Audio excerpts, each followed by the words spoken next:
Hi friends, இன்றைக்கி மதியம் lunch எங்கள் வீட்டில் என்னென்னு பார்க்கலாம் வாங்க. டியூஸ்டே vlog தான். ஸோ இன்றைக்கி பார்த்திங்கன்னா நம்ம வந்து போட்டி தான் செய்ய போகிறோம். போட்டி, ஆட்டு போட்டி. அது வந்து அம்மா க்ளீன் பண்ணிகிட்ருக்காங்க. நான் வந்து இங்கே ஈரல் வந்து செஞ்சிட்ருக்கேன். ஸோ வந்து ஈரல் பார்த்திங்கன்னா ஃபஸ்ட்டு வந்து ஒரு பேனில் வந்து போட்டுட்டு அந்த தண்ணியெல்லாம் வதங்கணும். அப்புறம் எண்ணெய் ஊற்றிட்டு இஞ்சி பூண்டு பேஸ்ட்டு, மஞ்சள்தூள், மிளகாத்தூள், தனியாத்தூள் போட்டு நல்லா வதக்கிட்டு கரப்பில் போட்டேன். சூப்பராக இருந்துச்சு.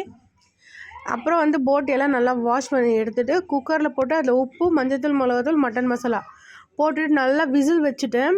ஒரு 15 விசில் ஆச்சு இது வேகிறதுக்கு. ஸோ நல்லா வெந்தனையும் அதுக்கப்புறம் பார்த்திங்கனாக்கா நான் வந்து மசாலாலாம் போட்டு ஒரு கிரேவி செஞ்சுருந்தேன். சூப்பராக வந்துருந்துச்சு. நல்லா திக்கான ஒரு கிரேவி தான் செஞ்சுருந்தேன். இந்த ரெசிபி வேணும்னா நீங்கள் வந்து நமக்கு டிஎம் பண்ணுங்கள், நீங்கள் சொல்லுங்கள், மெசேஜ் பண்ணுங்கள். நான் உங்களுக்கு நெக்ஸ்ட் டைம் ஷேர் பண்ணுறேன். செம்ம சூப்பராக இருந்துச்சு. போட்டியெல்லாம் யாருக்கு பிடிக்கும்னு சொல்லுங்கள். நம்ம வீட்டில் சின்ன வயசுலேருந்தே பழக்கிட்டாங்க, நம்ம சாப்பிட்டு தான் ஆகணும்.